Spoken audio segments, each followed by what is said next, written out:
Métro, boulot, gynéco. Le micro des gynécos, les podcasts de la GOF. Bonjour et bienvenue sur la chaîne podcast de la GOF, le micro des gynécos. Aujourd'hui, Océane reçoit à nouveau le docteur Louise Benoît, chef de clinique à l'hôpital européen Georges Pompidou dans le service du professeur Anne-Sophie Batz. Le docteur Benoît est également en thèse au labo Métatox à l'INSERM Université Paris-Cité, encadré par le professeur Robert Barouki, le professeur Xavier Koumoul, le docteur Myriam Koual et le docteur Céline Tomkiewicz. Elle va nous partager son expérience du PhD qu'elle a passé récemment.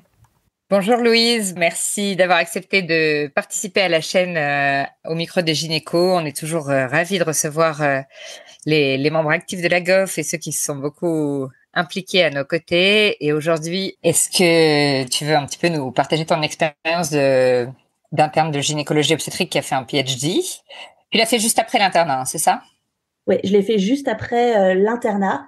Si je dois dire une chose, c'est que c'est quand même énormément de travail. Je vais pas mentir, c'est beaucoup de travail. Si par contre on trouve un sujet qui nous intéresse, je dirais qu'il faut foncer, il faut y aller parce que c'est quand même une super expérience. Mais c'est énormément de travail parce qu'on a beau être médecin et avoir beaucoup travaillé, et ben en fait il nous manque toutes les connaissances théoriques et aussi pratiques de laboratoire. Honnêtement, la culture. Oui, c'est sûr, on n'a pas de compétences au départ là-dedans. Ouais. Non, pas du tout. Enfin, moi, du moins, j'en avais pas du tout. Donc, ça a été difficile au début, la mise en route. Mais c'est quand même fascinant. Moi, je l'ai fait en fin d'internat, donc entre mon internat et mon clinica, parce qu'il y avait plus de bourses qui étaient disponibles à ce moment-là. C'était là où il y avait l'année médaille de la PHP, l'année recherche. Enfin, j'avais l'impression qu'il y avait plus de bourses qui étaient possibles. Et puis aussi, ça tombait bien avec les postes qu'on me proposait. Initialement, je devais le faire en 1 an. Enfin, je devais m'arrêter, entre guillemets, vu qu'on dit qu'on arrête, même si on s'arrête pas. Je devais m'arrêter pendant que 1 an. Et sans aucun regret, je me suis arrêtée pendant 2 ans. Et je le ferai sans hésiter parce que faire les 3 ans de thèse avec 1 an en pause et 2 ans en tant que clinique, ouais. Ça aurait été vraiment... C'est hyper difficile. Hein. Ah ouais. Donc, au final, j'ai fait 2 ans en arrêt et puis 1 an la dernière année pendant chef de clinique.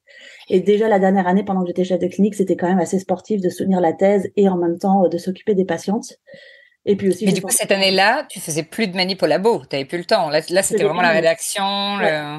Donc, j'ai dû vraiment faire les 2 années sur les 2 ans où je me suis arrêtée. J'ai fait toutes les manips, tout ça sur les 2 ans. Mais c'est là où c'est essentiel. J'ai eu une équipe au laboratoire et aussi à l'hôpital qui était formidable. Là-dessus, il n'y a pas de secret. J'étais super bien encadrée. Ils étaient très, très présents, très, très disponibles et puis très patients aussi parce qu'il fallait m'apprendre beaucoup de choses. Et ça, je pense que ça change tout quand on entend certaines expériences de thèse de sciences où c'est un peu compliqué. Là, honnêtement, c'était la thèse rêvée.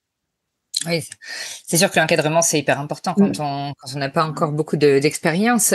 Et d'ailleurs, ton groupe d'encadrement ou ton sujet de thèse, etc., ça a été plutôt facile à trouver. Ça s'est passé comment? Quelqu'un, par exemple, qui voudrait faire un PhD, mais partirait un petit peu de zéro là-dessus, niveau sujet de recherche. C'était le hasard total. J'avais fait un master 2 sur un autre sujet complètement différent, mais qui aussi m'avait beaucoup intéressé et qui était en sciences fondamentales. Et je voulais initialement poursuivre ce master 2 par une thèse de sciences, initialement dans le même sujet si possible, mais en fait, il y a eu des soucis de laboratoire, de financement, de choses, enfin voilà, des choses classiques qui arrivent. Et quand j'en discutais avec ma chef de clinique avec qui j'étais à l'hôpital Georges Pompidou, elle m'a dit, mais en fait, moi, j'ai un travail avec un super labo, j'ai fait une thèse avec eux, tu devrais venir et voir. Et je les ai rencontrés, ça s'est fait comme ça. Et ça s'est très bien passé. Le sujet était vraiment fascinant. Donc, c'était plutôt de la chance au final. Ok.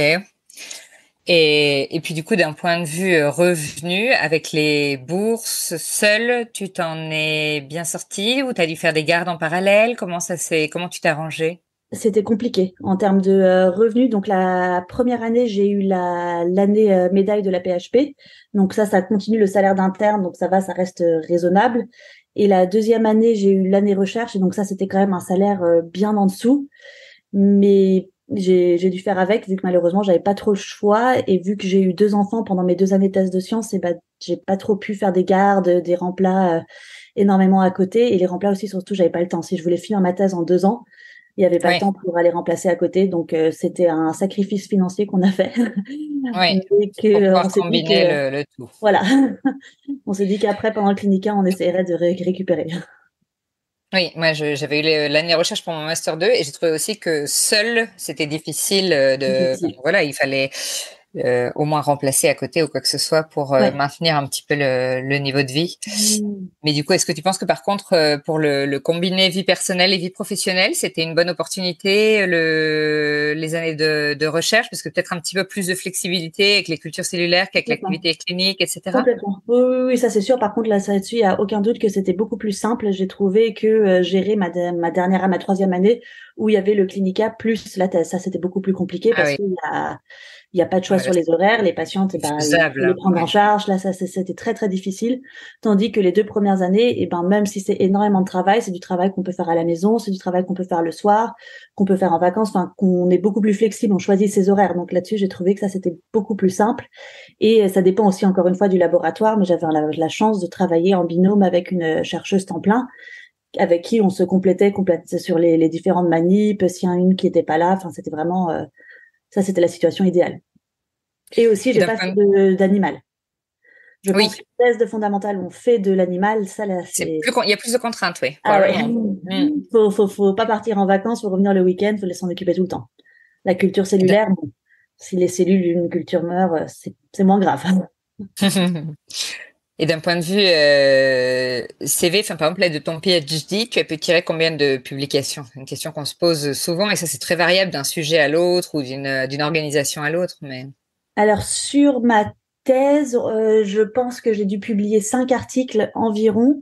Il y en avait 3 qui étaient liés directement à mon sujet de thèse et il y en avait 2 qui étaient un peu annexes sur les formations en éthique à l'école doctorale, des choses comme ça, sur les points SIGAP, ça c'était un peu plus généraux. Et donc, il y a eu un article de sciences fondamentales pures, un article de bioinformatique, parce que c'est vrai que j'ai oublié de dire, mais je suis partie en fait quelques mois en Belgique aussi. J'ai eu la chance de faire une mobilité pendant quelques mois en Belgique dans un laboratoire qui travaillait justement sur la bioinformatique dans les polluants. Et après, un 3e article, épidémiologie sur notre cohorte de patientes. Donc ça, c'était vraiment lié directement au sujet de thèse. tout ça avec les 2 enfants. Bon, c'est bien, tu as bien rentabilisé ton temps. Bravo. Merci Louise, merci pour cet épisode. Merci beaucoup. Merci à tous de nous avoir écoutés aujourd'hui. Rendez-vous la semaine prochaine pour un nouvel épisode. Vous retrouverez toutes les ressources et références de ce podcast dans la description et surtout, n'hésitez pas à vous abonner à la chaîne, à lui accorder 5 étoiles, voire même à en parler autour de vous. Métro, boulot, gynéco.